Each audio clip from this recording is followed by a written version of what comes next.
Not with Florida's, but I think we need to just make Florida's own nation and just let them do their own thing. I could see it. Like, Yeah, just like- kind of a reality show country. We should just like allow Florida to be their own. Just be like, yo, y'all already live by your own rules anyway. Just do your own thing. We don't have a problem with that. You guys. It would be a fun experiment, you know, like to just be like, I wonder where they would start. I wonder like who would be their leader and like who would draw, like what things that were illegal in the United States would all of a sudden become legal in Everything. Florida. You think it would just be everything? Be lawless for sure. I don't know if like Matt Gaetz is in charge or if like Pitbull is in charge. Like is like Ron DeSantis in charge or is like DJ Khaled in charge? I don't even know what Ron DeSantis is. He's the governor of Florida. Yeah, my point. He's supposed to be a presidential candidate. Is he? Yeah. To who? To Florida. When he runs for the president of Florida. Well, I mean, that's what I'm saying. Will he be the president of Florida, or will the president of Florida be like, will Kid Rock move down there and become the president? You think of Florida? Kid Rock could become the president of Florida? I don't think so. Florida becomes its own country tomorrow. Number one, who do you believe is a demo? Who's staying and who's getting out? Well, it's hard because you have Miami and you have Florida, right? Which is like very different. We have a Miami girl right here. Yeah, it's different, but Miami is still Florida. You're just comparing. You're just comparing it to other Florida. That's the only reason you're separating them from Florida. You're saying if you compared Miami to the like rest of the another nation, state, it's then still it would, Florida. It would be a Florida. Yeah, it's still Florida. It's Florida of cities. Yeah, for sure. I guess Miami is the Florida of cities if you think about. Yeah. And I mean, obviously not just because it's in Florida. I feel like New Orleans is kind of a Florida of cities. What? I don't know. I've never been in New Orleans, but it seems like they do shit different down there. No. Florida, everything in the news starts with Florida man. Florida yeah, woman. but I'm talking about Miami. Yeah, that they don't say Miami man. It's just Florida man. Yet. Well, I mean, you've been to Miami, obviously. Yeah. You feel like Miami is that different, or you just trying to protect your girlfriend? Well, that's just what she says, I guess. Oh, maybe yeah, I'm that's just a trying lie. to protect her. Yeah, okay, that's not true. You're right, because it is still Florida. It's Florida. It's very Florida. I don't know what you're doing here. Even the city is like, there's a bunch of Florida people everywhere. But if you go out in other parts of Florida, it is more Florida. Yeah, I agree. But it's still Florida. So who would be in charge of Florida? Are you saying that like meth is automatically legalized and like everyone can own an alligator? I personally didn't think meth was going to be the first thing on the to-do list of what we're legalizing around here, but it's a strong pitch. If you're running for president of Florida, as meth is legal, I feel strong. I feel like meth would be legal in Florida. I feel like they would instead of like going, okay, let's take the now rules of America and change them. Instead, they would be like, let's get rid of everything and build from scratch. What should be illegal? Yeah, but do you think they would be like, let's get rid of everything and build from scratch? I feel like they'd be like, have you ever seen, oh man, Florida fans are going to hate me for this. Have you ever seen Idiocracy? Yeah. It, feels like Florida. With like, I mean, it feels like America as well. Yeah, it is. But when the outside looking in, you're only known for what you, I guess, do or what is represented for you. So as much as it feels like America, Florida still gets a lot of like the shine as far as what represents America to other people on the outside looking in. They see Florida. Yeah. We can try to deny it all we want. It's like, oh, that's just a certain part of America. It's like, but the outside looking in, they see Florida. And it is kind of the purest version of America. Yes. Really. Yes. Like it's like distilled. If you distill all of America into a little jar, it is actually Florida, whether we want to admit it or not. Because there's this melting pot of Miami that's like kind of nice, but the rest of it is mainly, Florida. Ignorant, racist, and also a nice time. But taxes, they figured that thing out. Oh, they figured out those taxes, didn't they? Yeah, no, there are some perks to Florida. And literally perks in Florida. I'm curious what the audience thinks the president of Florida would be. So let us know, because I'm just curious. What or who? I feel like there's people like Jimmy Buffett maybe could be the president of Florida. Okay.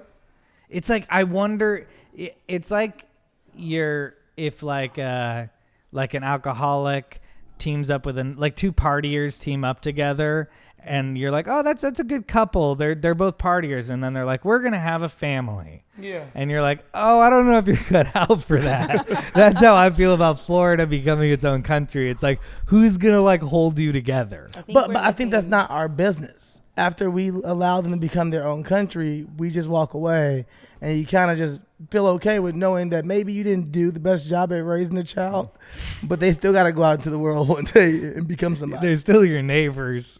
they're still They gonna are still your affect neighbors, and they could start a whole bunch of shit. Yeah. But I think you still got to look at, that'd be the other thing. I feel like Florida is so wild that we would make them a country on Wednesday, and they would try to start war with us on Thursday.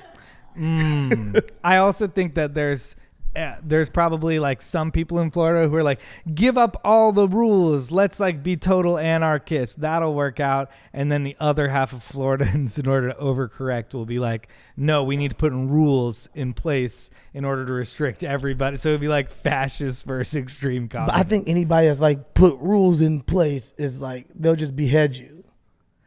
I think anybody that's like, I got a plan. Here are the rules, and then like we didn't become our own country to have rules, sir. Yeah, I guess Florida.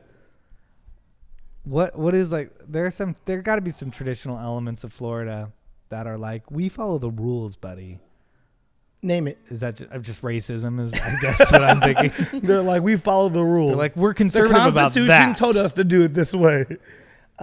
Sorry, we don't mean to just start another podcast. I also love Florida. Well, Florida does it. We don't do it. We have started numerous beginnings of the podcast just talking about Florida. That's because shitting on Florida. If you guys don't know, before we start this podcast, we go over the news and we kind of read different headlines and articles, and somehow, you know what really grinds my gears? No, somehow we always land on Florida because something was sparked in the news where Florida probably was involved somewhere. You know, so I don't think it's us bullying Florida versus us reading different headlines and then being like, you know who's fucking up again? Florida. I read maybe it was like a tweet or something today that was Austin is the white Atlanta and Joe Rogan is their Tyler Perry. See, I'm down for all of this. This is a conversation that I am down for. Because as you said it, I was like, that might be it. And then you said Joe Rogan. I said, ooh, that whole universe got built right in front of me, and I'm here for it. Yeah, Joe Rogan's kind of their guy. Austin is white Atlanta. That is true. And Joe Rogan, man. Yeah, Joe Rogan really is the guy, right? What, in what sense? I don't Like he's know. the leader of them? I feel like he's the leader. The president of Florida? See, I don't know if he's quite the president of Florida. I think he's too informed to be president of Florida. Is Donald Trump not the obvious answer? I thought Donald Trump. Oh. I thought Donald Trump definitely could be. He is the president of Florida for sure. Is he not? Oh yeah, for sure. Yeah, I guess it was just he was already president of the United States. So This is not our country, Chris. yeah, you're right. You're right. He. Oh my God, he could totally like Jefferson Davis that place. But I'm fine with that. If we just send all You're fine with. Wouldn't you be afraid if Florida was like, we're seceding and Donald Trump is the president now? I would be afraid. I would be afraid that was about to spread. The country was going to spread, and then they take over the other half. See, you're afraid because it's a family fight. It's a whole bunch of white people got to have discussions with each other. It's not my business. Once we give up Florida and Donald Trump goes there, I am fine with literally breaking it off of America and floating that shit out to sea. Okay. But you're absolutely right in that case that they would immediately start war with the United States. I don't know if it was real. I was just saying. Yeah, now we made Donald Trump the fucking president. Yeah, exactly. That's kind of what I'm saying. But he still knows secrets. He knows what America has and all the rest of America. So I don't know if he would just start the war. He'd be like, hey, we got to get Texas behind us. That's my question. I was going to say, if Florida secedes, who do you think their first like recruit is to go Their with ally them? is definitely Texas right away. And then they can create the little belt across down low by getting the states in between. Yeah, that's a strategy for sure. Okay. I could see it happening. Are you running? Is this what's going on? Just looks like fun. Sounds like fun. Welcome to Wine and Weed. Yeah. We're back for another week. Yeah, and I am one of your hosts, Sterling Steelo Brim, aka that dude, aka Westy Steve. There you go. There you Nice. Westy Steve. There you go. I'm Chris Reinacher, aka I'm gonna go aka Wine Blind. Wine Blind? Yeah, I did a little cabin thing with my family this weekend, and it's kind of an ongoing joke that I cannot. You may not be surprised to hear this. It's a little tie into La La La. I can't keep track of my own wine glass. Oh, he grabs. Oh my God. I constantly am switching wine glass. We can give you me the most obvious wine glass, and The most I'll be in a obvious. conversation. I'll grab a different wine It could glass. be lipstick on it. He does not give a shit. It's really just this show is the only reason why I know where my wine glass is, because it's right here. So yeah, a little bit about me. And we wanted to learn more about you since it's Black History Month, so we wanted to break that down. Oh, you know? thanks. I'm glad I can Yeah, get you're our into first it. guest on the Black History Month episode. Yeah. Sure, yeah. Yeah, let's get into it. Actually, I what guess should the blacks try different? I guess this is my birthday episode. Yeah. A late announcement. I didn't tell you it beforehand. But my birthday is on February 4th, and this will be coming out on February 2nd. It's Groundhog Day, people. Yeah, it's Groundhog Day. Happy birthday. Thank you. Happy birthday. I Thank didn't you so realize much. we should have had a big cake and everything. I didn't realize it was an episode. I didn't realize it either until just now. Fuck. You got to celebrate. You can celebrate it next week if you want to. Yeah, let's do. We'll throw a party in this bitch. I And we like got to that. see who we should invite now for your real birthday. I love us celebrating your birthday during Black History On Month our when we first bring official Black History show, I overshadow immediately. AKA Birthday Boy. Today we're drinking Encore Vintage Vineyard, some Pinot from Monterey, California. Pinot Noir, and then we are smoking on a little. I think we're actually smoking some cream of the crop. Some cream of the crop, a whole bunch of. It's called Cream of the Crop. Yeah. Well, that's the name of the company. Yeah. I like that. Cream of the crop. Yeah. I haven't heard the phrase cream of the crop for a while. Really? Yeah. I only hear it, I guess, when I repeat it in my head when I buy this week. Cream of the crop. Cream of the crop. What is that? There, I know where that's from, like what that means. Cream of the crop. Cream of the crop, like the best. Like The best of the best. I know, but where's the original? What the fuck does cream of the crop? Look it up. I know where. I know the I've same looked as, like, this up creme before de la because I was creme. like, Wait. what does that even fucking mean? Cream of the crop. The cream of the crop is a phrase that Americans. inspired from the French phrase "la crème de la crème." We And need to Americans include- was like, how can we make The this cream of the America? crop. we need we to know we make should this name- about farming. You know, we should name this Florida. Cream of the Florida. No, I'm That's joking. it. It's cream of the cream, but American. Yeah. Okay, I don't. All right. Well, that was fucking disappointing. Yeah, thanks for ruining it, Chris. We didn't even have a lighter, do we? We're just all off our shit today. Brought 2 joints, and now we don't have a lighter. We got no guests today. It's just the two of us bringing it Just back. Our the two of us. first solo show of 2022. Just the two of us. Yeah, On February 2nd, yeah, 2022. Today is 222. yeah, 2 yeah. 2222, which is 4 2s, 2 times 2, Mm. 420, 420. 4 2s, 1942. Don Julio. Don Julio. And then 420 weed, because Yep. there's 4 2s, and there's a lighter. My birthday's 2/4. Yeah. 2/2/2. Okay. So I'm glad. I'm glad you pointed that out, Yeah. because we would have never had all of that. We need to include that too. And thank you, AJ, for doing the facts. today. Yeah. Thanks Thank a you, lot. Alana. Yeah. Whoop, whoop. I don't know why I always get so You guys shy. be a little louder or some Oh. Yeah, you're still on shit. the Or facts. into the. You know into the mic. Oh, your headphones. You got new headphones. They probably Yeah, I so can perfect hear that so you. well. Yeah, Sorry. doesn't matter. Should we get into the actual Let's get episode? the articles. Should we jump right into Joe Rogan? Yeah. You know, Joe Rogan, who was running for the president of Texas, Yeah. is now, got a whole bunch of stuff he's going to say on his podcast, right? Yeah. He's got more to say on More his is say on his podcast. podcast. Spotify announces addition of content warnings in response to Joe Rogan COVID-19 misinformation criticism. Spotify subscribers will notice a new content warning airing ahead of any podcast episodes discussing COVID-19. The news arrives on the heels of Niel Young removing his catalog from the service in protest of Joe Rogan's podcast, which has been criticized for spreading misinformation. In solidarity with Young, Joni Mitchell said she'd also ask that her music be removed. In his message, EK spoke of Spotify's responsibility to find a balance between supporting their content creators and protecting the safety of listeners without playing censor. You think Niel Young and Joni Mitchell are going to like start a new title? I'll be real with you. This is the best promotion Niel Young has ever done. 'Cause I don't know who the fuck Niel Young is. And Yeah, then you do. no, I don't. You know, Why do you always do this to me? Oh no, I was thinking Neil Diamond. Keep on rocking in the free world. Is that Niel Young? Yeah, that's Neil Young. Don't know that song. Damn. Okay. Feels like they played at a Trump rally. Yeah, I know. That's kind of the irony, right? Yeah, that is irony. But yeah, I don't know who Neil Young is. Hadn't known who Neil Young was until he started beef with Joe Rogan. And this has been used for many, many years. In rap, this is key. You know, people come out, they drop projects, and they have beef with you to promote their projects. Neil Young, I never heard of you, but I became a fan somewhat by being like, you know what? If he is spreading misinformation, I do think Spotify has an actual duty to it. Like his platform has surpassed just a podcast. Yeah. It's bigger than that. Yeah. And, you know, so there's responsibility that comes in that stuff.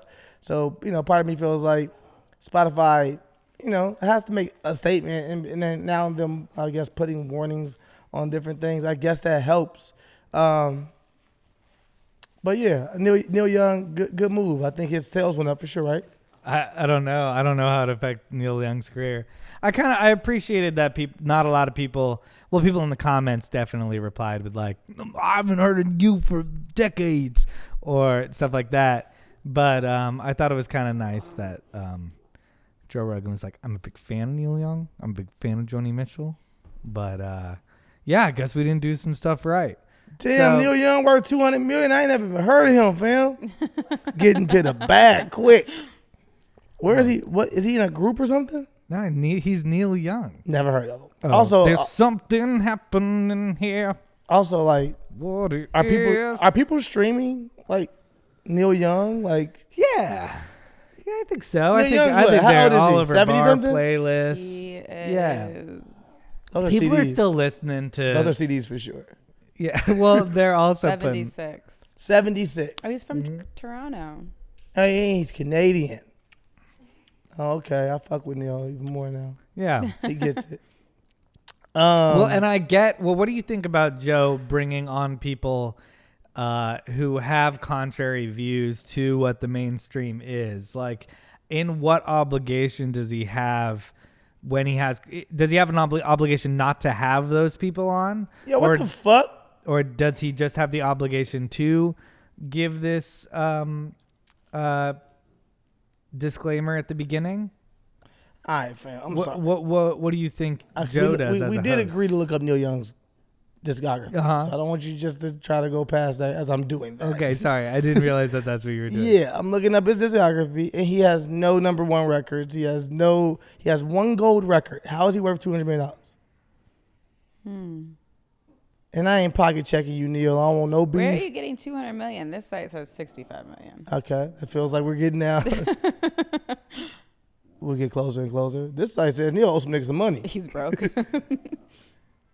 Hey, celebrity net worth, say $200 million on Neil Young.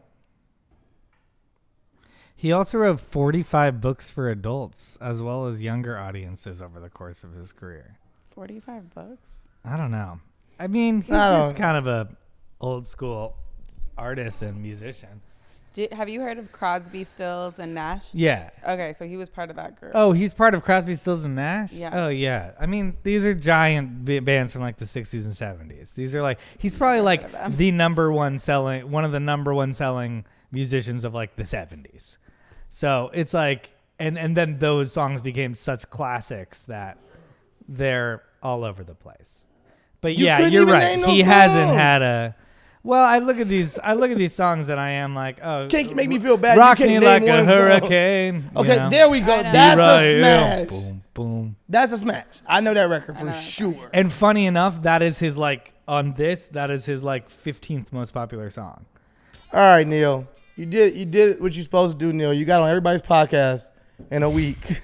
Neil was like, I'm not touring shit. I'm not doing no press junkets. They were like, Neil, we need to get out there dropping new music. He was like, you know what? I'll take my music off Spotify. Fuck Joe Rogan. Fuck Joe Rogan, yeah. I'm only making fucking $75 from Spotify anyway. Yeah, man, that's crazy. Shout out to Niel. Somebody else. I like that Niel kind of did that with his clout. It's not like he's like an over speaker or stands up for an incredible amount of causes. So also Joni Mitchell like never uses social media or makes announcements ever, and she was like, you know what, me too. And I thought that was kind of like, man, we haven't heard. Like, I think Joni Mitchell's official statement was like tweeted by a friend of hers. Like, she probably doesn't look at the internet at all. But how do we even know it's an official statement and a friend just hacked into her shit? No, but I'm also saying, like, no offense to Niel and no offense to who? Joni? Joni. Don't know who she is. Wow. Yep. No offense to either one of these people. She's also Canadian. This is my problem. I never cross over to Canada.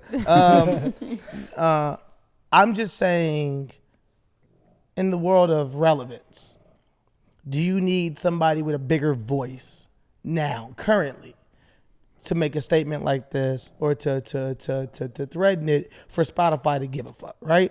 Because when you look at, Niel, I'm just saying, like, if I'm trying to think of somebody who's currently big. The Weeknd comes out and says, hey, Joe Rogan's putting out misinformation on COVID. I don't want to put my music on Spotify anymore until they can at least reel this thing in, figure out what they're going to do with Joe Rogan or just have a little more responsibility in this full thing. Because I don't know if anyone cares that Niel Young is leaving. I mean, I think it's cool. It's a good look for him. But I don't know if people were like, I'll get all my Niel Young from Spotify. It definitely got headlines, and I think that's kind of like the important thing. I don't think Niel is crazy if he ever thought this was going to make Spotify take Joe Rogan off of Spotify. Like, that would be insane. They just paid $500 million to acquire him. That would, like, make zero financial decision. I just think that he was like, yo, I got enough clout, must be dissatisfied, it's not like they gave him the money or cash. somebody close to him. Maybe you think they could like cancel the contract in the middle of it? Yeah. They've still invested so much. I think I read something that was like they've just started kind of making money on that deal. That deal put them in the hole so much in order to pay Joe to become exclusive that it would be, it would be a dumb financial decision to go, no, we need Niel Young, I'm agreeing with you. Yeah. I agree with you wholeheartedly. So I kind of think Niel knew that. I'm saying, is there an artist big enough that Spotify has to make a stronger statement or at least be more conscious at these kind of things? Because I'm saying, like, in my head, like I said, The Weeknd, I was probably Drake, Justin Bieber. Any of these 10 of them did all it. Canadian. But any of them come out and say, because with Niel and who? I don't know, someone like Celine Dion, Sum 41, Avril Lavigne, another all Canadians. Are they? Yeah, that's right. How'd you know those? I was just looking for Canadians in my brain. If Mike Myers. I was gonna say Mike Myers too. I swear to God, I was like, he has nothing to do with any of this. Took his music on Spotify. No, I was just asking the question just because I'm like, it's great for Niel, it's great PR and everything else, but also I don't know if people care. I don't know if Niel is looking for it to be good PR for Niel. I think Niel is probably looking to make some noise about, like, in the way he looks at it is like, let's have people talking about misinformation, not have people talking about Niel Young. Some people have bigger principles than just have you talk about them. They want you to talk about the issue. And I think that's what Niel Young was doing there. And I agree that Joe Rogan, especially there's some guests he has on his podcast that he will go with them on their point of view like so hard. And it's hard for me as like a podcast host myself to be like, okay, we've talked about getting people on here that like I may not agree with, but what I kind of see Joe do is he like rides with them down their rabbit hole, and sometimes it's like, are you like yes-anding this person or like asking critical questions?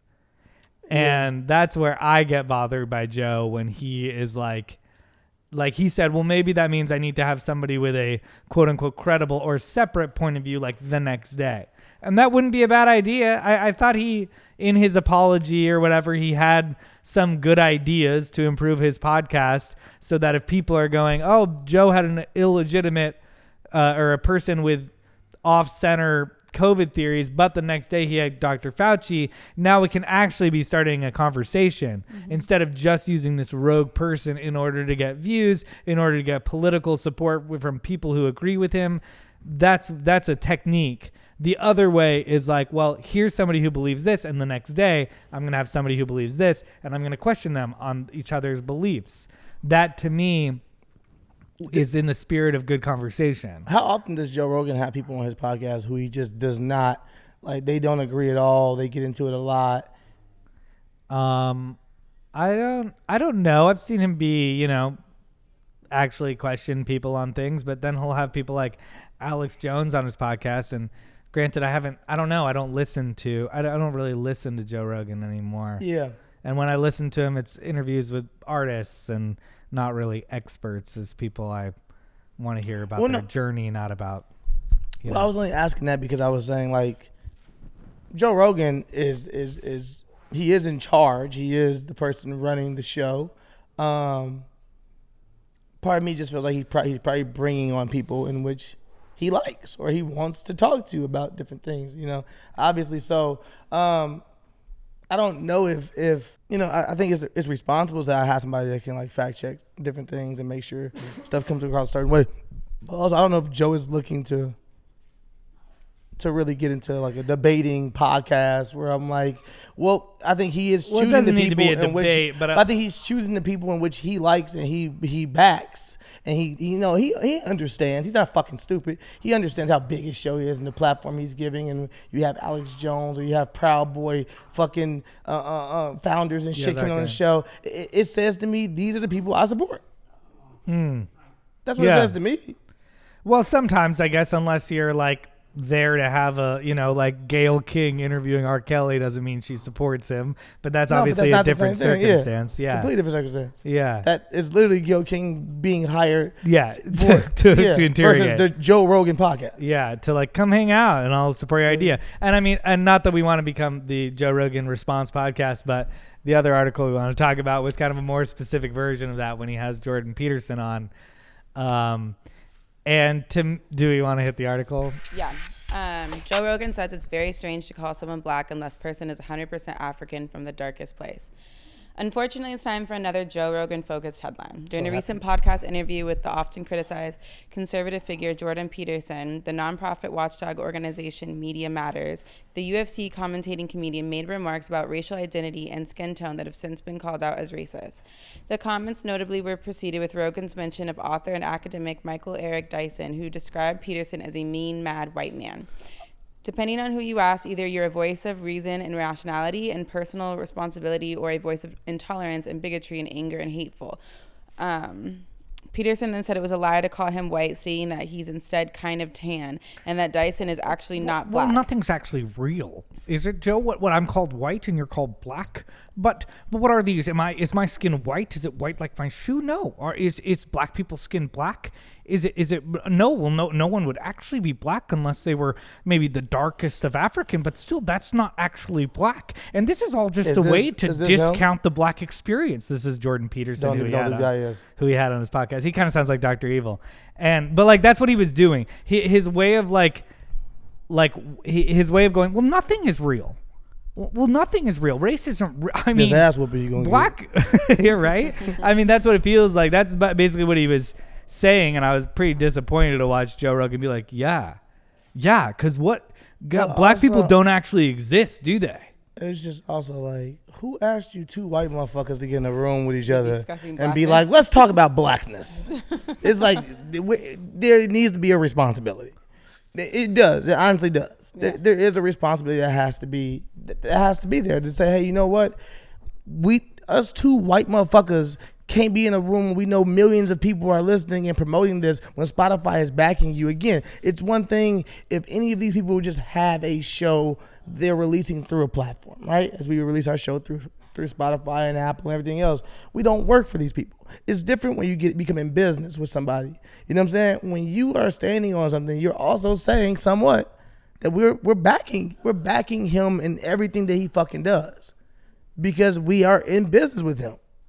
So it's very dangerous It's very fucking dangerous to be like, let's have this conversation about blackness and who we deem as black or who we don't deem as like what the, I think it's very strange to call anybody like he said that's not from what the There's not 100% African. I don't exactly know exactly where the context comes from. So if I can guess, my guess is that it's like, and if they don't like what you're saying, you're called a racist. But like, am I, because I'm a white guy, am I really a white guy? Is this white? It's like, yeah, Jordan Peterson, we've made terms as a society to discuss our human experiences. And you have a white experience, and someone like you has a black experience. And Jordan Peterson wants to be like, well, actually, white and black actually don't even make sense as those labels. So let's discount everything. And you know what the craziest thing about any of this is? Jordan Peterson is what? Canadian. Is he fucking Canadian? Yes. Yeah, well, I guess this sounds Canadian because it also kind of sounds like a Lorne Michaels, who is also Canadian, and a Dr. Evil, which is by a Canadian actor. Wow. Well, I mean, in that same interview, just if I can keep ranting, he goes like, what is climate change? What is climate? Does climate means everything, so we can't really measure whether everything is changing. It's just and gaslighting. It's super gaslighting. It's super. It's like this is why niggas about to beat motherfuckers' asses all the time, because you be in conversations even with some white people who will try to gaslight the fuck out of you like that, and they'll try to act like they don't know what you're talking about. Right? What are you talking about? Like, black people, white people? Yeah. That term doesn't even make sense. And you're like, fam, I'm not doing whatever game this is. Just catch this fade right now, because I can see we're not going to get to a place of any kind of understanding. Like, we're not going to understand anything. If you come in with the attitude of like, what is race? What is black? It's like, yo, fam, you're not here to have a real conversation. You're here to dictate what simply what you want to say.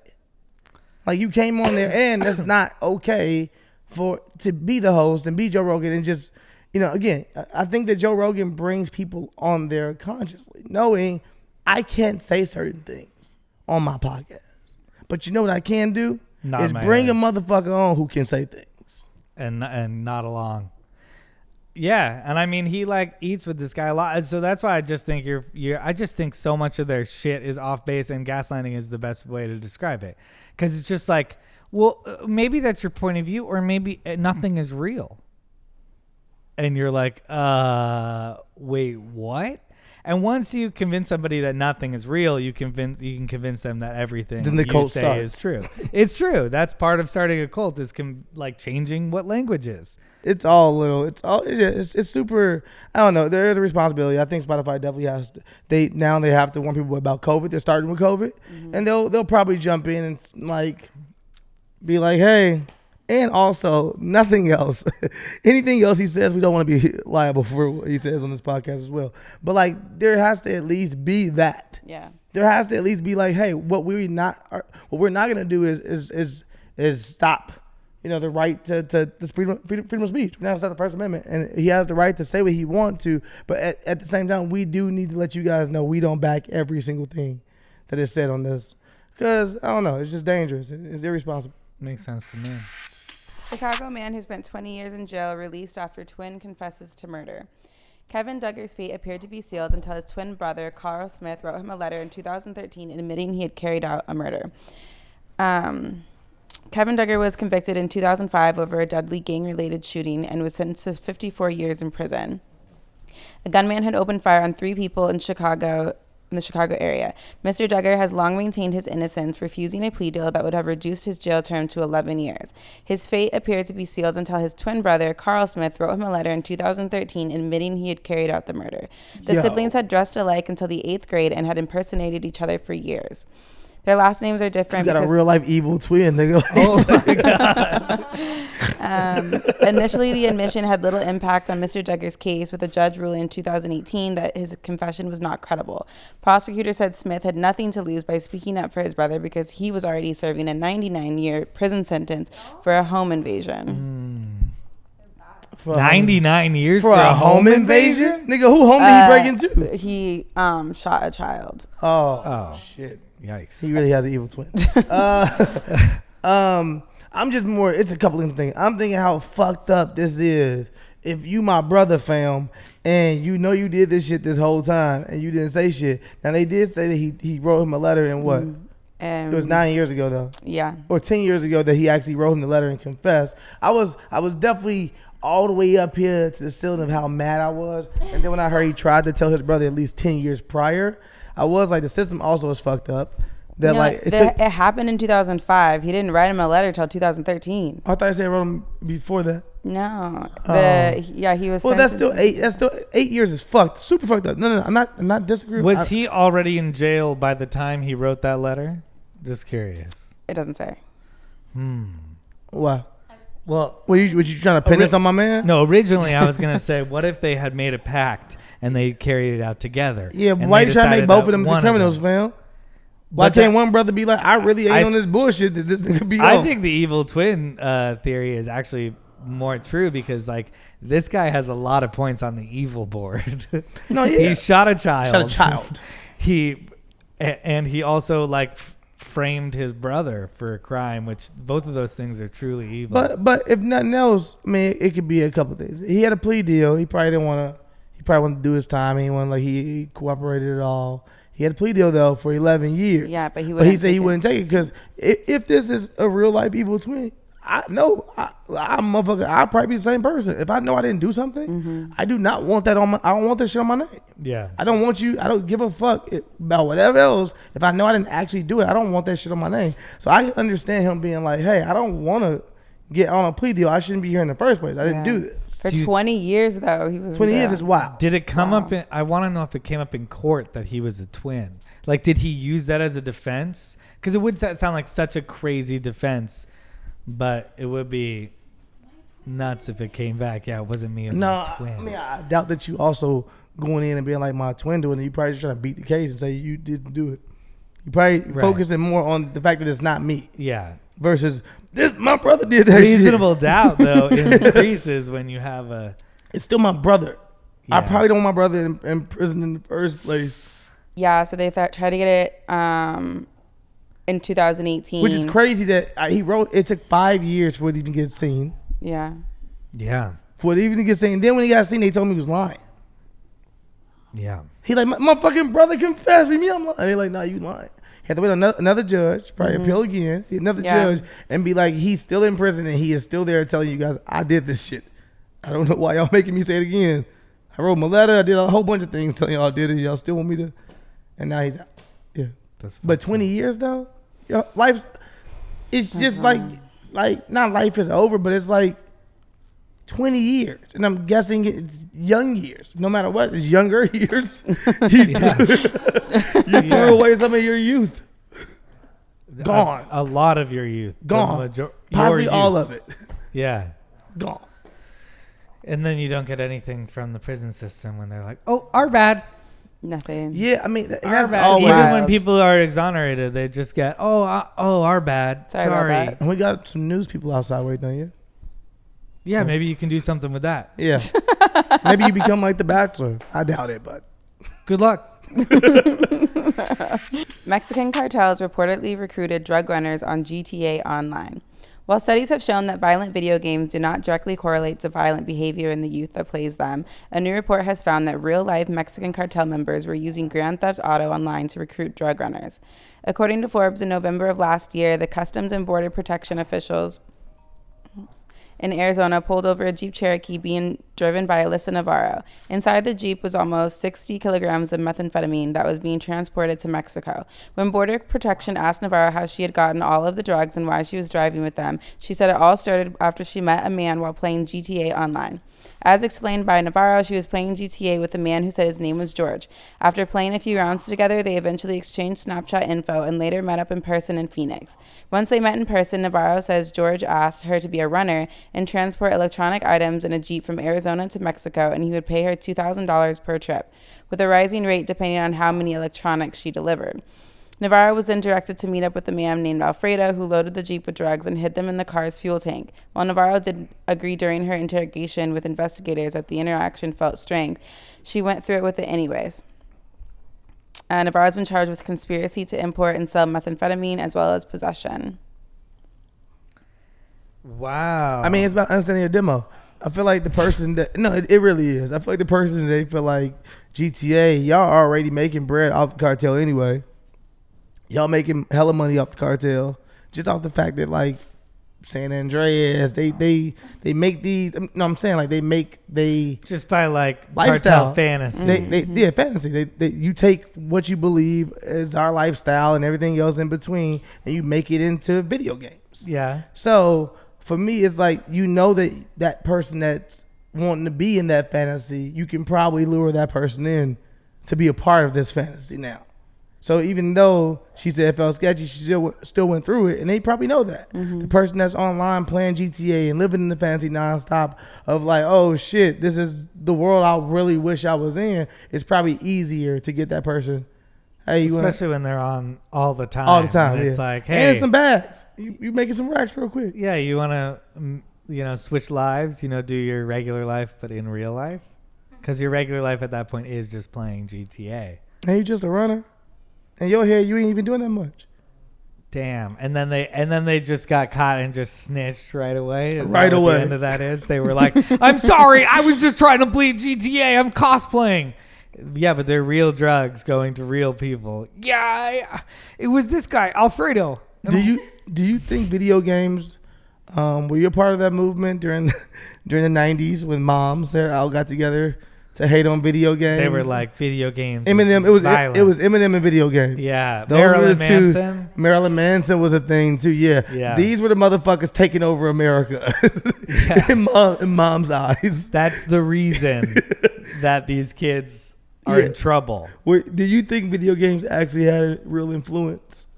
Okay, it's always tough for me to figure out if video games have real influence, because I'll tell you one thing. If I'm playing GTA a lot and then I'm walking around the city or driving around the city, I think about hitting people. Yeah. I think about going, what if this was GTA? And just taking cars and shit. I just do. Like if I'm playing GTA, I totally walk downtown LA and I go like, if this was GTA, this is, but maybe I just have a big imagination. No, I'm not saying, I'm saying. I haven't ever wanted to act on it. I haven't ever been like, I need to buy a gun and see what would really happen. Well, I think that's normal. I think most people go through that in their head. They're like, oh, GTA. For GTA, I would get points for this or this. You connect those worlds, and that's normal. I have no problem with that. Again, acting on it is completely different. But then again, your life and I think my life are more like interesting than maybe a person who spends most of their time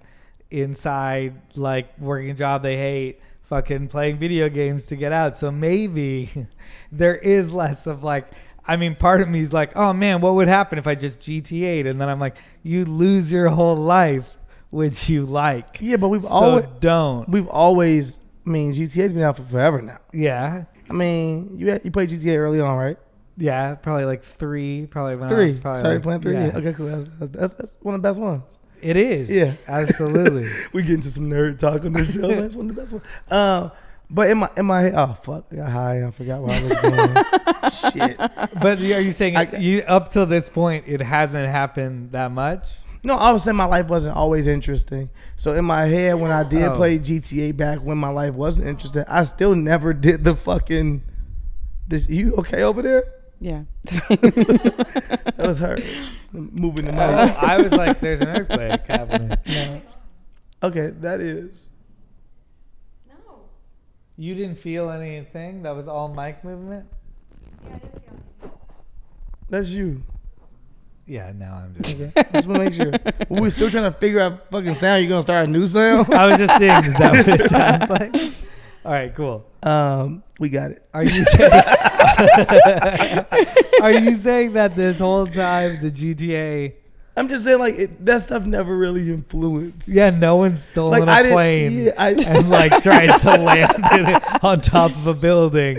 But also, I hated that. Like, I wasn't like a devout Eminem guy. I wasn't like Eminem. I just wasn't an Eminem guy. But in the same breath, like, I never thought Eminem was gonna make anybody actually kill their mother. So when they used to have that was in court. It was a whole thing in court. Yeah, they made Eminem go to court and shit. Talk about like. I actually think Eminem helped a lot of people not kill their mother, and helped a lot of people. and I the think whites always protect their own. And I think GTA also helped a lot of potentially violent people take something out in this fantasy world instead of in the real world. That might be real. I think these connections and expressions of like anger and like bad things aren't necessarily they're normal bad if it's used as catharsis. Oh, let me get my psycho out. Yeah. While I'm listening to Eminem or playing a video game. But if you're killing your mom while listening to Eminem, it feels like the right music. If you were to do that, he's getting pumped up, and that's too dark. I just almost went even darker because this actually also somebody. Goes too dark. How dark are you going? It goes too dark. He's like Joe Rogan dark. No, at one point, like that person was gonna do that, like. No, I don't think that person was like Eminem. You no know what? You gave me the courage.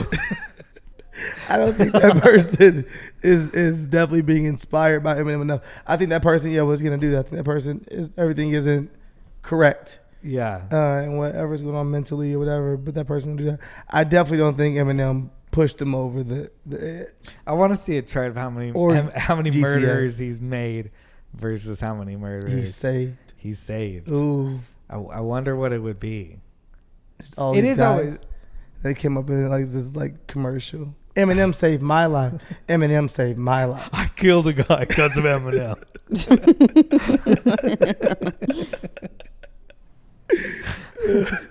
Got to another one. Dare says HBO's Euphoria glamorizes drug use, sex, and violence.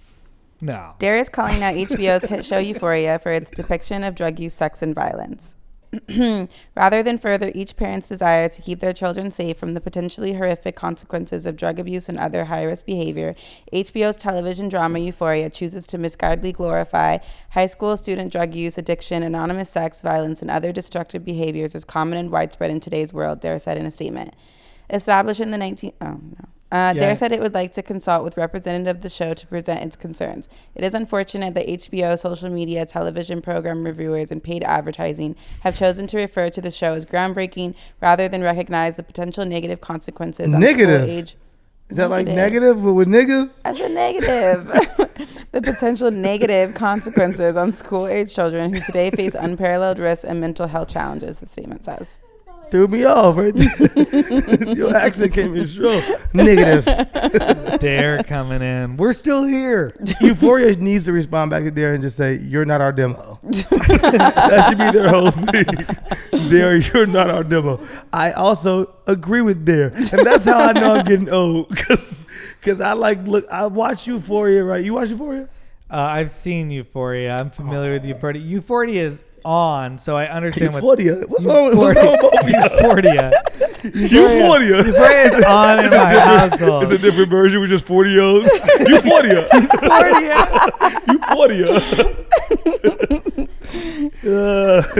Coming to CBS. Negative and Euphoria. Euphoria. Just like people kind of like dealing with back pain and like relationships. Different kind of drugs. Yeah. Their drugs is like alone by themselves, like dealing with their wife. But okay, you don't watch I wanted to have a real conversation about this.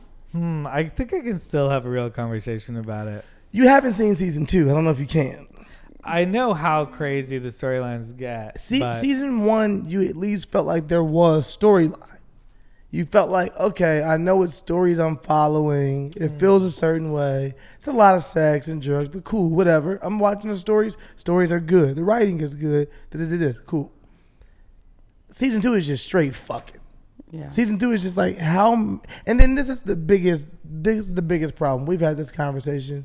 I mean, Alahna have a million times, but the biggest problem is that you're glorifying us watching 17-year-olds and 16-year-olds fuck, right? Yeah, yeah. And these all these actors are obviously way over. Some being, one girl's 31, somebody 26, whatever. Everybody's over. They're all are not minors. Somebody's of age.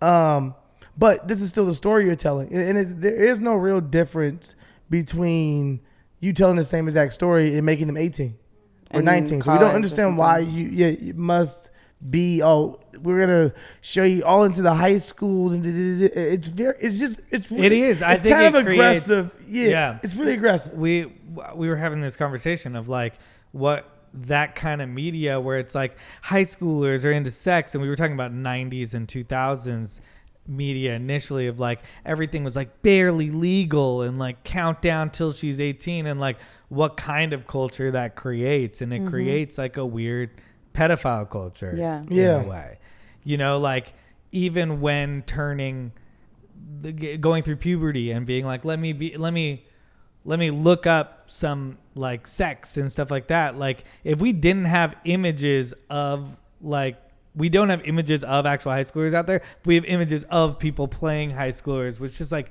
puts all this over sexuality into that age group, and then I think defines that age group with that, so creates weird men. 100%. And on top of that, it's like they try to come out and make statements saying shit like, I don't like, again, this is gaslighting. I don't like coming out and being like, well, it's not for a young audience. It's like, if it's a show about high schoolers, then you know who the fuck is going to also watch it. It's high schoolers. Yeah. They're going to want to be like, oh, what does this look like compared to our high school? With the big young star. Yeah, of course. Yeah. So don't keep trying to fucking lie and gaslight us and being like, well, it's not for young kids to watch. It's like, you know who the fuck is going to watch it. Yeah. It's going to be kids. Or then make them college-aged There is no characters. difference. The story does not change. The It's not storylines don't like, change at oh, all. you could easily just made them community college kids. Now they're all still at home. You can still have the parents involved. Nobody gets cut out. I'm just saying, nobody gets cut out of the story. Yeah. I don't want anybody losing jobs because, well, the kids get to go away now. So now the dad's not in the script anymore. There's no He's dad pissed. representation in media today. I'm just trying to play a dad in a weird drug drama. And the dad's fucking kids. Yeah, that was wild.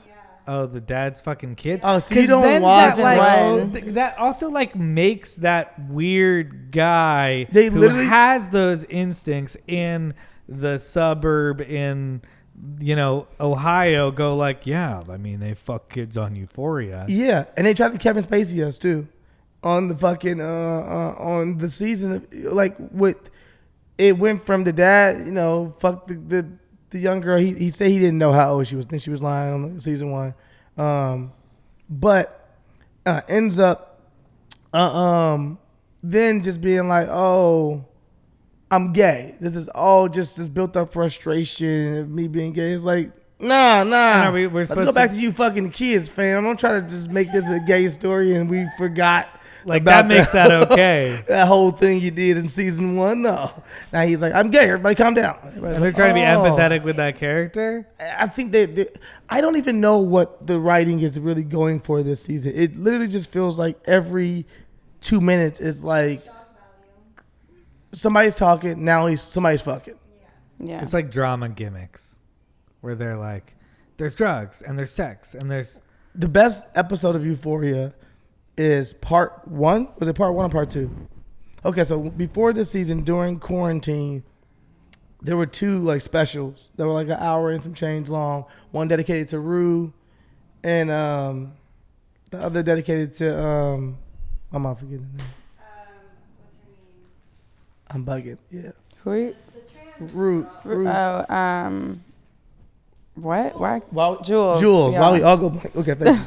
And one Just say that again. One dedicated to Rue and one dedicated to Jules. The best to me episode, period, of Euphoria I've seen has been the episode dedicated to fucking Rue, to Zendaya, and her and I'm forgetting his name. He's a hell of an actor who plays her sponsor on the show. The whole episode basically takes place in just a diner the whole time.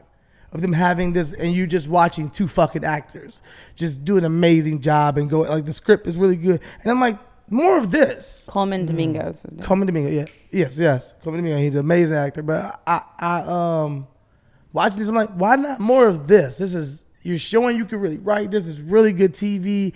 Nobody has to get fucked. Not saying that we're not down for fucking. Fucking needs to happen. Just saying that like it don't need to happen all day on a high schooler show. Yeah. It's wow, fam. So do you think that in the next generation, like we should like retire this, like aspect of television of like sexy high schoolers? Or do you think we should just do it better? Do you think anybody's allowed to tell the sexy high schooler story? I also understand that Euphoria goes much further than the sexy high schooler. Like sexy high school is a normal story to tell. Yeah. The level of Rue. Okay, I'm gonna explain this to you. Rue is a fucking crackhead. Yeah, I've seen the first. I knew 4, people who did drugs in my high school and shit, and people maybe dibble dabble. But I don't know if I knew a full on crackhead in high school that I was like, this person is just a clucker. It's a rap, fam. This person's really on drugs all out. This is crazy. It was never like that. It was like, oh, you knew people did drugs at certain things for certain events or blah blah blah. But like, Rue is like 17 and is like on every possible drug at all times. I mean, there's sometimes one of those. One of those, in public school, but I also think that this is a story. We're giving a full story. Every single person has like a crazy thing, right? Well, is there just one kid who goes to Euphoria who's kind of just living, like goes to soccer practice, like Cassie's has a little sister? brother? Yeah, they don't cover him. Okay. I love to be like, that's a sketch for sure. Yeah, just all the that. kid who goes to heavy shit Euphoria, happening, he's all right. in Euphoria, but he's only in the background of these scenes. Just kind of. And he's been like, Rue's a crackhead. Nobody else is mentioning Rue and her problems. I gotta get into San Diego State. Just like living his own like really typical story. Can I get a letter of recommendation from Mr. Hauser? Yo, bro, how'd you feel this morning when you woke up and saw Rihanna was pregnant? A little bit surprised. I felt kind of happy. Kind of happy? Yeah, I saw a picture of her in ASAP, like posing, and I like that. You know, it felt like a nice little couple, little royalty couple. Kind of felt like. It felt like a real New York love story, though, even though she's not from New York. Like the baby photo shoot was real. The New York love story. It felt dope though. I was like, this so grounded. It was like, yeah, we got some fly ass streetwear on, and on top of that, she pregnant. It's like, that's kind of cool. Yeah, it felt good. I do always have a problem when like some big celebrity gets pregnant. All the dudes from your local hometown that you see commenting like, oh, no, I can't get Rihanna pregnant. It's supposed to be my baby. You're like, yes, you really want to fuck you, Todd. All right, I guess I'll go have children with someone else. It's like nonstop. Like you see the trends are just like nonstop of people just being like, I guess we all had a chance. I'm like, you are not A$AP Rocky. We did not all have a chance. But I'm happy for Rihanna. Nah, I woke up and was like, oh, that's dope. So she looked like she was showing a little while ago, but they hadn't confirmed. So, for them to come out and confirm. Yeah, also because I saw that rumor, it wasn't like, oh my God. It was like, nah. So it was. We're never getting new music. You don't think so? Not now. Nah, we definitely gonna get new music now because Rihanna can't tell her baby how she used to be popping in music. She got to be able to be like, I got a new album that you could listen to. I feel like Rihanna will do whatever she wants, which I like about her. I do. I love it. I like that if she's like, I don't know, might take 5 years off to go raise a baby. I'd be like, you're so fucking cool, Rihanna. Like, you should see her do it. Like, she doesn't feel like, she must have that like pressure of like, I got to be out there. She must to be that big, but she doesn't look like it. That's her brand. She's just chilling. That's the best brand ever. That's her brand. Oh yeah, her brand is I don't give a fuck. Huge superstar that she really could leave for 5 years, and we would be like, all right, Rihanna, live your life. Rihanna's brand is so dope. Rihanna was one of the first celebrities you used to see on Instagram rolling up weed, like female celebrities. You're like, oh, I'm gonna just roll up openly. I don't give a fuck. I'm smoking, and you'd be like, damn, that's fucking dope that you don't give a shit because people care about this, and she's such a big brand. And Rihanna, in this time when she's 6 years removed now from dropping the album, she became a billionaire while she's 6 years removed from dropping that album. So I was like, swaggy. Wow. She is a billionaire also, so A$AP. 2016. A$AP, no, he just hit the jackpot right there, boy. Damn. You think they'll have a prenup? You think he get married? I feel like Rihanna type of look at. I forgot. I feel like Rihanna type of look at a nigga and be like, I ain't marrying you now. Calm down. I gave you a baby already. I feel like she definitely say shit to him like that. I gave you a baby already. Calm your ass down. I'm marrying you for And him. he's like, I don't know. I just found this Pinterest of wedding venues. Hinting at stuff constantly. Wouldn't it be cool to have a honeymoon there? She's like, man, I'll buy you tickets there next week. Yeah. That's not really what I was saying, but okay, Rihanna. ASAP's just kind of like madly in love. He really wants love. Yeah. To the fullest. And Rihanna's like, roll my blunt, little nigga. Okay. She loves her blonde. You want to go next thing? Yeah. Joey Badass says he doesn't ejaculate during sex to preserve my life force. Is he Thinks technically a masturbation virgin? Is weird. In the latest episode of wow. Angela Yee's Lip Service podcast, Joey Badass revealed the reason that he avoids ejaculation during sex.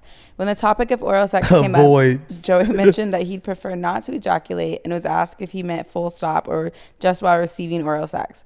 I'd rather not bust a nut, period, he said, as seen in the clip below. It's going to sound crazy, but I'd rather preserve my life force. When a man ejaculates, there's a lot of things that leave your body. There's blood cells, there's testosterone, energy, you get depleted.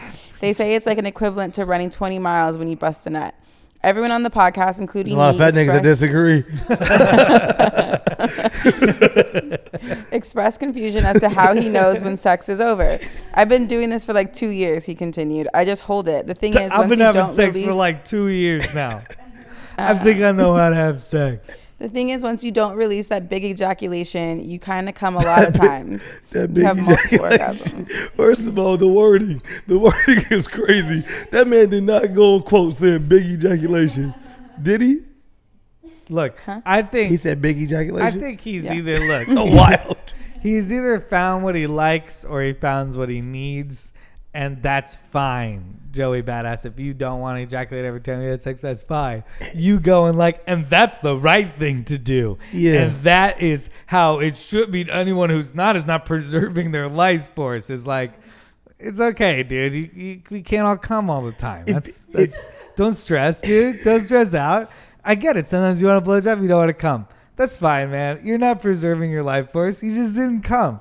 And I know someone out there is listening to the interview you're doing and you're trying to justify it for her. I know what's going on, Joey Badass. You think that's what's going on here? I think he's like, no, I just don't come sometimes. That's just what I do. I just don't come sometimes. I still like it. Kevin And that's Gates true. said that he does doesn't. still like it. A lot of And- people come out and say that they don't, Masturbate? that they not only that they don't masturbate, but they don't come. Kevin Gates did it, and it said it in an interview too. He said he won't come. Or semen retention. they Yeah, call it. semen retention. Yeah, I know. But Yeah. do you think that's won't come or do you think that's can't come? I think it's No, more of like I a think control they- thing. yeah, Of they being like, I wanna have control self-control. I think it's a little bit of a can't come thing. You think it's a can't come thing? I think it's a can't come thing. You fucked before and like maybe you're drunk and like you can't come. I'm trying. And your load is bigger the next day. You do have that big ejaculation, but is it better that you didn't Did both come? of you need to say big ejaculation? I just gave this man hell for saying big ejaculation. You came back and was like, It was a that quote. big It was quote unquote big ejaculation. well, more for me, I was like listening to it and I wanted to like, number one, reading the headline, all of it and the quotes they steal from it. Like you think to yourself it's going to be like a super deep conversation. I actually was open to hearing what Joey Badass had to say. But then the very first line says, I'd rather not bust a nut at all. And I was just like, nigga, this just a nigga saying some shit. Well, he also said he thinks that masturbation is weird. He said, Weird. I don't masturbate. I think it's weird. He said, as seen in the clip below, not for women. I believe women are the more sexual being. I feel like as a man, you should be in control. You should have self-control. If you're at home masturbating, it's like, nigga, what are you doing? If you sitting home watching porn, masturbating, I just think that's weird as shit. I think you're weird, Joey. No, I mean, I'm trying to go where he's going at least and like see. I mean, I hear him. I hear him. I disagree. I think masturbation is self-care. I think, yeah. Why you look at me like that? when he busts his big ejaculation, Is it with a women? So it's never through masturbation. I feel like Joey Badass, if he does masturbate, it's like with candles and like in the dark. I don't like. So is he saving up for one big sex sesh? How many does he save up for? Well, girls do that. Have you ever treated yourself that way? What, like like lit candles for yourself as you masturbated? you hear about women? I had to have. Women set moods for themselves. Yeah, they listen to music. Yeah. Have you ever treated your dick with respect? About listening have you ever treated your dick with any respect? Damn. You ever been like, I'm gonna wind it down you tonight? Every once in a while, I'll do some trimming, and that feels like self-care. That's it? You don't put no music on for your dick?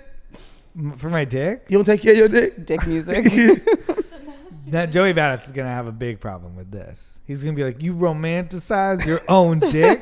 I don't know. I've never seen an interview with Joey Badass. I don't know what his behavior is like. I'm just a high person. Like he might as well be a fictional person right now. I'm sure he's a real, living, breathing person because I listen to his music, but I don't know what he interviews like. He might think I'm very wrong.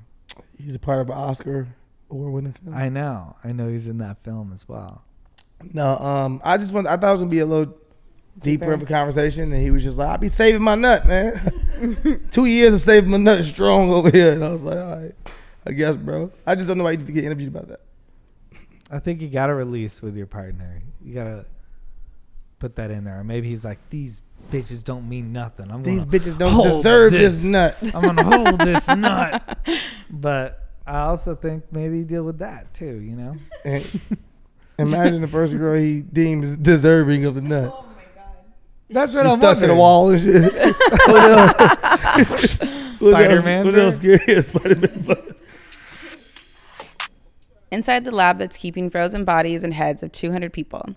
A lab is holding the bodies and heads of 200 people in the hope that they can be brought back to life in the future. When they say bodies and heads, they're attached, right? Not all of them. It sounds like they're not. The Encore Life Extension Foundation offers the hope that science and technology will advance to the stage where the deceased can be brought back to life. Encore will freeze a whole body for around $200,000 or just the head and brain for $80,000 in a process known as cryonics. The company is located in Scottsdale, Arizona, where the bodies will be stored at deep freeze temperatures for decades or even centuries. Our goal is to start an organization that could save people's lives and give them an opportunity to be restored to health and function. In a typical procedure, the body is packed in ice and frozen before the blood is replaced with a cryptocurrent solution to stop ice crystal formation. Cryonic supporters insist death is a process of deterioration rather than simply the moment when the heart stops. Yeah. We want to keep them for future lives or bring them to a place where they won't know if their $80,000 ever really did anything. You think it's like 80,000? I thought they said 80,000. $80,000 for the head and the brain, $200,000 for the whole body. Well, I can't afford the whole body. I'm just gonna go with the head and the brain. I mean, when I'm about to die, if I feel myself like getting to the point I got 200 racks and they doing this, I might as well go ahead and freeze myself and see what's popping. I mean, but they never thought me out cool. If they do, then that's fucking pretty cool too. I think that person who runs the corporation is benefiting from that mindset a lot. Yeah, I know. He is like, what have your kids ever done for you? Give me the money. And those people Don't leave it for future generations. They're gonna die anyway. You'll live. But you're right. Larry Maybe King I'll be said that. old. Larry King said that shit on Ridiculousness. He said he was planning on freezing himself so that he could live and live forever. And the funniest thing was he mentioned freezing himself, I think 4 or 5 times on the show. He kept mentioning freezing himself. Do it? No, I don't know. Not that I know of, but he kept saying he's gonna freeze himself. And the funniest thing was he never mentioned once freezing his wife with him or anything. He legit kept talking about it. And I said to him, "You haven't mentioned your wife one time." And he said, "She'll be okay." It was hilarious. Well, you think Larry King's going to start anew once in post-Frozen life? Hasn't Larry King had like 8 wives? Well, I think, he was married currently. I don't know. Yeah, no, Larry King runs through my wives, yeah. Oh, he does? Yeah, that's his legacy. This. Why do you know all of this, bro? I know Larry King's sex life. I got random black news, too, so I'm fucking with your random white news for the day. Niel Young and Larry King. Niel Young and Larry King. Super white. Oh, my other question was like, are you freezing your brain and body? Damn, he really did have like 7 wives. Yeah, post death. Within 60 seconds of when the heart stops beating, they start the freezing process. They gotta flash freeze you. Mm-hmm. Yeah. Within 60 seconds? Mm-hmm. That's a good random number made up by the guy who wants to take your $200,000. If it doesn't happen within 60 seconds, that's why you got to give me the money now. You can't do it with the body we've dug up. Yeah, I mean, that's fine if those people want to do that. Would you not pay to freeze yourself? Versus like, because my whole thing is kids, whenever right? they thaw me out. I mean, it's just if you make let's just say you make a shit ton of money in your life, and then you like, oh, you 200 million in the game like Niel Young, 200K, 200 million in the game like Niel Young, that. and you like $200,000. Yeah, I was gonna do something else with it anyway. I'm gonna put it into I'm gonna put it into this guy who owns the freezing businesses family, and he's showing you the other frozen bodies though. He got to show you the frozen bodies. He has to. You think somebody give him $200,000 and they gonna just be like, oh, okay, I believe you. What Nigerian maybe back again? The Nigerian prince needs you $200,000. No, for me it's like no. That person that's spending $200,000 for sure is being walked through the full process, being shown the process. I don't know if they're just showing them like some cryo chamber, you just showing him some bullshit, or an old video. But at the same time, like that person's not giving you $200,000 and you're not showing them something. This isn't they are 90. This isn't a fucking email. They're 90. Not everybody. Yeah, not everybody. I don't want to live to be 90. No. Fuck no. Okay. I want to clock out like a good like 80, 82. No, that's what I said before. 78. No, I think like 80, 82. I feel like is a good number. 90 is just gets into a messy stage. You ever met a 90-year-old? Ain't nothing good come from that. My grandma 93. I have one. It's the hardest thing to have a conversation with her. But Betty White, how old was she when she died? 100. Betty was different. Betty was different. I could see you as like a Betty. Betty had all kind of juices in her. You got a Betty in you. Oh, I could see you guys think I could be Betty? Yeah. I think you could be the Betty. Nicest thing you guys have ever said to me. We want you to push I through. be an old white woman. People on my mom's side live super long. There's a great uncle who sounds like Bernie Sanders on my mom's side. This is his claim to fame. Do I not sound like Bernie? He's just like from Long Island and like talks exactly like Bernie Sanders. And I've always had a lot of like, I've really liked him, but then I found out recently that he like kind of turned into a conspiracy theorist. So he's kind of like QAnon. So it's like a 90-something-year-old articulate QAnon. So it's also like maybe if you get that far, even if you are living, like something else in your brain could break. Yeah, that's what I'm saying. Fail. Yeah. Fail. And you're like, I'll spend $200,000 to get my brain frozen. If y'all got to keep reminding me of everything, I'm okay. I'm good. You're like, Grandpa, do you remember? No, motherfucker, I don't. Kill me. Shit. Damn. You want to live to how long? 90? It depends on how technology goes for making our lives better. So I'm with this. They can freeze me. And I'll have in my contract they can only defrost me if they figured out how to make me young again. Because what I don't want you to do is to freeze me and unthaw me, and I'm 82 the whole time. I get out and I'm like, I got a year to live. I spent 200 racks for a year. That investment didn't do nothing for me. What about if we're like 90 and we like are like, instead of like, you're thinking 90, I'm like in the hospital bed or in like a hospice care. Like I'm like, I don't get to see my family that much. That's what you're kind of thinking of, like kind of like the lonely 90-year-old. That's what I'm thinking when you say 90. But what if we rebrand 90 to this, like, I live in the metaverse with my friends and we snowboard and like, you know, it's all my friends from childhood and beyond. Sometimes I search people I used to hang with, talk to them about what their life was at while we snowboard. It's all about snowboarding. Back to snowboarding. All the old people are snowboarding. Yeah. What's snowboarding, Grandpa? What's snow? What's snow?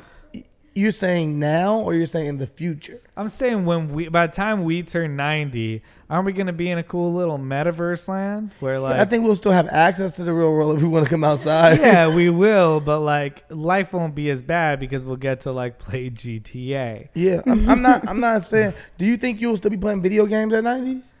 You think you'd we be like, might I grew up wind on this playing shit, 90-year-old video people. games. I think a lot of people will be playing video games when we're 90. Like, okay, so my dad would always say this shit.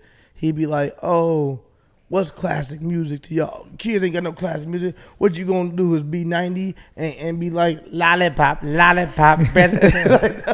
And I would be like, you know what? As funny as you are, I mean, as much as I want to disagree with you, I kind of agree with you. I don't think I will be singing. Hey, shut up. All you guys are doing is lollipop, lollipop, lolly, lollipop. It's the same fucking song. And that's their point, is they already have one. When we are in our 80s. Is that a good question? That's a good question. That's what I'm saying. That's what I'm saying. Like, are you gonna still be playing GTA in your 90s? If the things you deem classic already, I don't know if we'll do. I think we will. I think the way that you can play Mario, like old school Mario and Mario Maker, is a thing now. Like that was 30 years ago when that came out. So I think that will exist for the next 40 years. I'll be playing 2K. I think you'll definitely be playing 2K. Damn. As a flashback. The weird thing is that so many video games are becoming server oriented. So it's like, are those servers going to last forever? Is the Fortnite server going to be there until we die? In video game news, did you see that fucking Xbox bought fucking Ubisoft?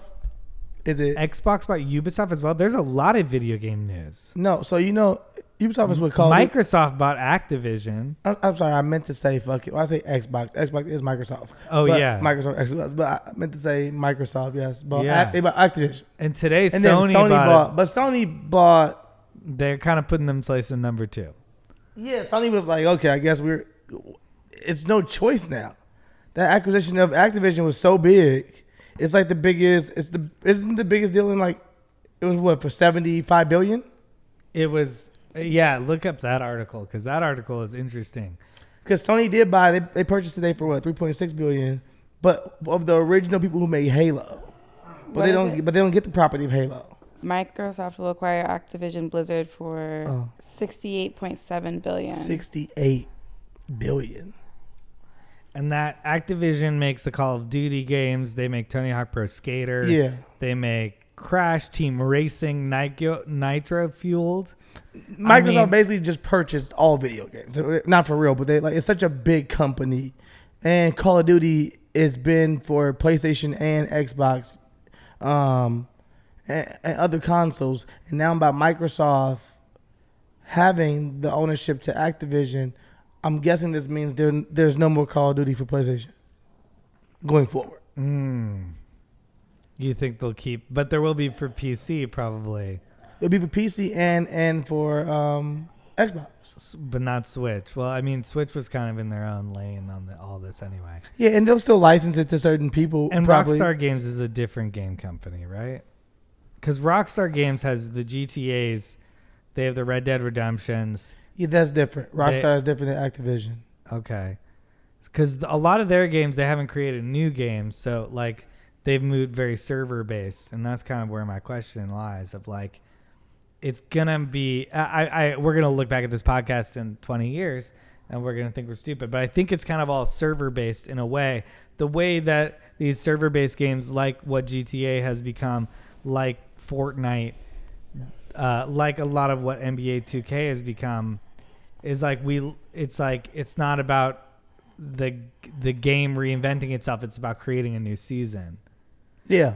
So are we saying that all these different universes, this 2K universe, this Fortnite universe, this Call of Duty universe, are going to come together and essentially be what we're talking about as the metaverse?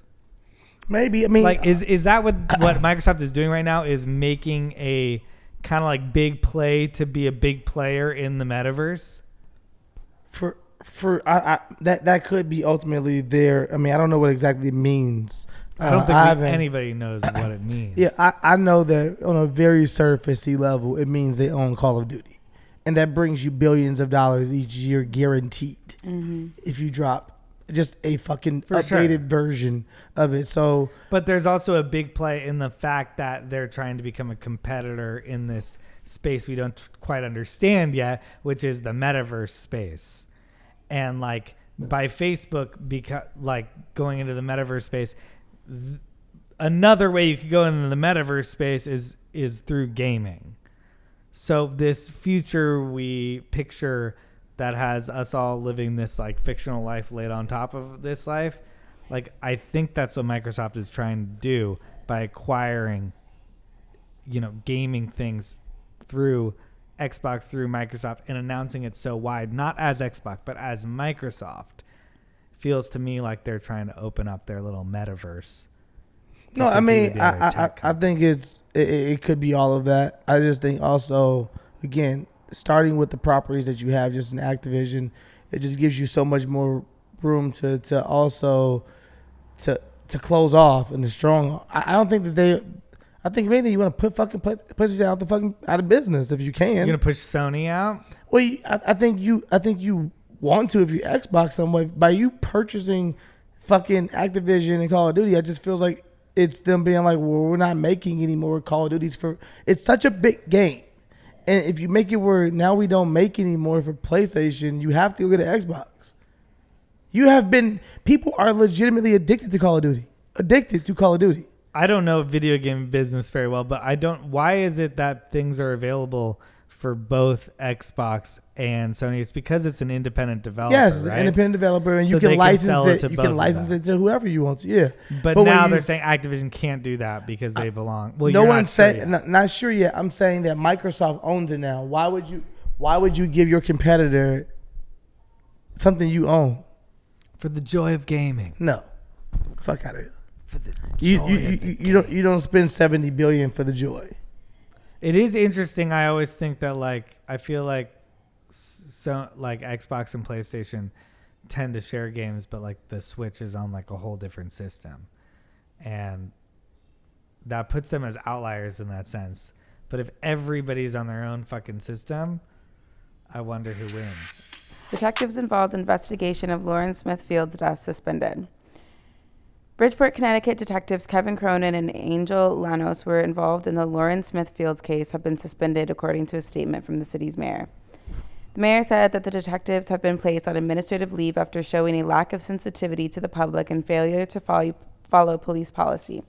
They will now be investigated by police's internal affairs office for both the Smithfield's case and the case of Brenda Lee Rawls, who was found dead on December 12th. It is unacceptable failure if policies were not followed. To the families, friends, and all who care about the human decency that should be shown in these situations, in this case by members of the Bridgeport Police Department, I am very sorry. The mayor added that both cases have been reassigned after the officers overseeing them resigned on Friday. The announcement follows the Connecticut Chief Medical Examiner's Office saying that Smithfield's death was an accident and that the cause was acute intoxication due to the combined effects of fentanyl, promethazine, hydroxin, and alcohol. Smithfields was found dead on December 12th after meeting a man via a dating app, and both her family and Rawls' family claim police did not inform them of their deaths. Smithfield's family is currently suing Bridgeport in connection with the police department and accusing the city of mishandling the case, which the family's attorney has called a violation of the Civil Rights Act. Both Lauren's mother, Chantel, and brother, Lakeem, spoke with Complex this past week about how Lauren's case, which has drawn attention from artists like Cardi B and Bia, has been handled by the city. Crossan told Complex that lubrication, a used condom with semen, a pill, and a sheet with blood stains have not been received as evidence in the case. The evidence was found by Chantel Lincoln and other family members 17 days after Lauren was first discovered dead. They're saying that they didn't need us, Chantel said, of finding out about her death from a landlord. When a person passes away, police have 24 hours to reach out by phone or knock on door. Both Smithfield's and Rawls' case have been reassigned and are under active investigation. Yeah, if nothing else, I just wanted to bring more light and awareness to it. It's just always never is a black girl in the media that this stuff happens to. It's just almost like people don't care. They just don't give a shit. And for the police officers to handle this. She went on a date and then she wound up dead. Yeah. Yes, and then the guy that she went on a date with, I guess, was never.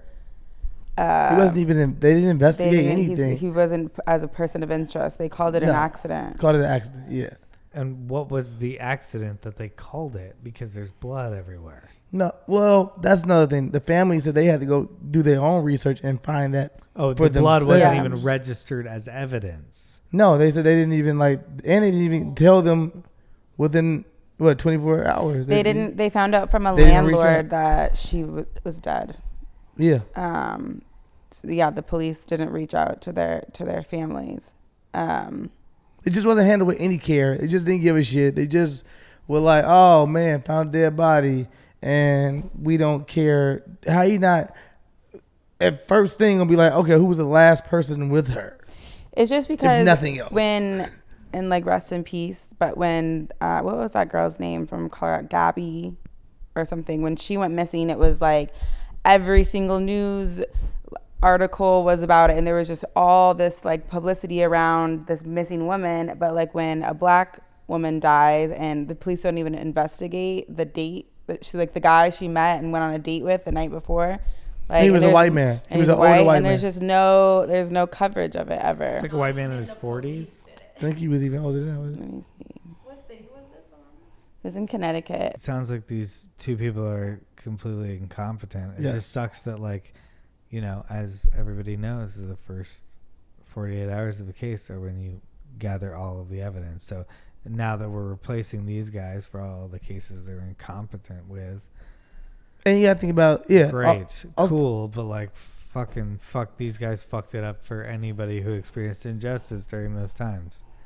And you have to think about the fact that it's just a lack of care. Obviously, the lack of care, being like, oh, how would you not? And I don't know. It's just like, it just wasn't investigated. And this was I was gonna say, you have to think about the fact that this was the family that did the work for them. Yeah. And brought this stuff to light and constantly just tried to blow it up. The family had to do this stuff because the police were not.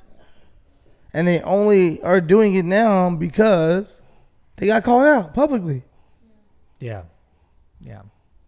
That's the only reason we got to fix it. Well, good on them for fucking calling the police out publicly. This shit happens all the fucking time, and that's the only way for people to keep these people accountable. I feel like Yeah. I've said this before, but Just wanted to bring more light to the case again. But I hope that I hope justice is served in whatever way it is. I hope that they can do a proper investigation, get to the fucking and put two good police officers on the case for sure that can at least bring some kind of some answers and not just, oh, we think it was an accident. Guy's good. We checked out his Bumble. He's good. I'm like, no. I matched with them. Dark. She was found dead in her apartment after meeting up with a man named Matthew from a dating app Bumble. She apparently, they met at her house, and he claims that they were just like drinking a little bit, playing games and stuff, that they went to bed, or that she passed out on the couch, and he carried her up at 3 a.m. And then he said he woke up at 6:30 a.m. or he woke up at 3 a.m. to use the bathroom. At 6:30 a.m., he said that he woke up and she was laying on her right side with blood coming out of her nostrils, and she wasn't breathing. And that's when he called 911. And then the whole thing with their family and stuff, the landlord didn't have her family's information, so she wrote a note on the outside of the door, if you're looking for Lauren, please call this number. And her mom came to her apartment after like 3 or 4 days because she wasn't answering the phone, and that's how they found out that she had passed, was through the landlord. That's crazy. Yeah. At 3 a.m., she passed out on his couch, and at 3 a.m. he carried her upstairs And spent the night with her. Were they That was their fri- first. were they- That was did the first they- time they met. That was the first time they met. That was That's the a first time weird they thing met. to do And on then- a first Super date. As weird. her family was clearing out her apartment 3 days after the funeral, they found a used condom with semen in the trash, lubrication, bloody sheets, and an unidentified pill. He And none admitted of that she was- passed out on his couch. And none of that was in the police investigation. That's the Obviously, it's all shady- foul play all That's the throughout. part I was Yeah. curious about. That's completely obvious. The fact that you would admit to taking upstairs, carrying somebody who passed out on your couch upstairs on your first date, that's fucking weird. Yeah. Yeah. That is so weird for anybody to do already. So now it's like, at that level, it's like these guys knew this guy. These cops knew this guy.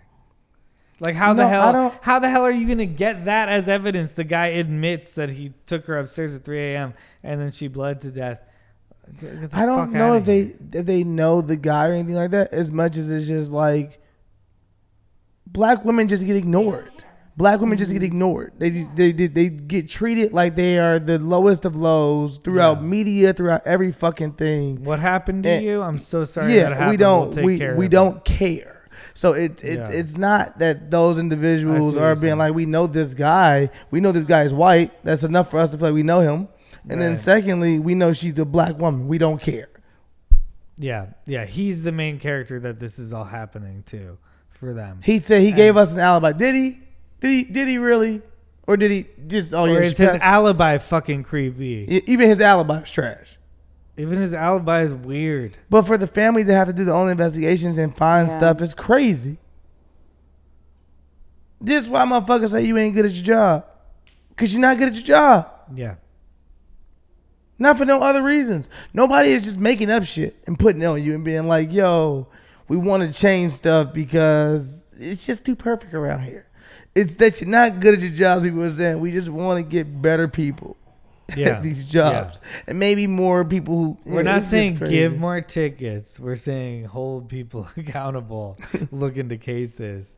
Because somebody interprets that as like, yeah, that's why I pull over everybody and search their cars all the time. Some cops like, yeah, everyone's a suspect. I agree. It's like, that's not it either. No, it's just do a better job and care more about black women, period. Across the board. It's not even just in this case, but, through and throughout. Even not even to give it light, it was so long ago. I know we should fucking wrap this up. We will wrap this up. But it was so long ago. We were on hiatus, but the Fresh and Fit podcast that blew up for all the things that were super demeaning and disrespectful and fucking fucked up to a black woman. And it's just like, if you're not interested in the game, why mention them? Like, why? If you are not interested in something, why even bring it up? You don't just see me going down a list of shit I'm not into on this show, just being like, all the shit I'm not into. It's like, why even, why mention them? You know what I'm saying? So it's like, for me, it's just like throughout the media, motherfuckers just don't care. And they're way too free and loose and open with the lack of care. Like for you to even think that you got the right to not care to contact the family, for you even think that you have the right to be like, oh, we were going to get around to that. For you to even think, like, you wouldn't treat nobody that looked like you this way. You wouldn't treat their case this way. And now we find out these same two officers who are now suspended are also linked to another case with a black woman where they didn't fucking report and do everything. Mm-hmm. Or like inform their family. Yes. Yeah, it sounds like they don't give a fuck. It sounds like they're... We just want better people, that's it. Yeah, and they've like, who knows how many cases those two guys have fucked up already. Who knows? I'm sure. Yeah. And who knows what people promoted those guys and how many cases they fucked up before them. I'm happy that people are holding these where the people fuck ups we come from. And we're going to continue that tradition. My wife's expecting. Right here. Did we do it? I think we did it. Well, welcome to Wine and Weed. Excuse me. Goodbye from Wine and Weed. What's the opposite of welcome? How do you wrap up the show? Well, it's the first show of the year I've gotten too high on. Nah, man, you look great. You don't look too high. Yeah? Nah, you look pretty high. But it looks good on you. Oh, thank you. Yeah. Did we do it? Thank you guys again. Zip it up. Zip it out. Boy. See you next Thank you, Lana. Happy 222.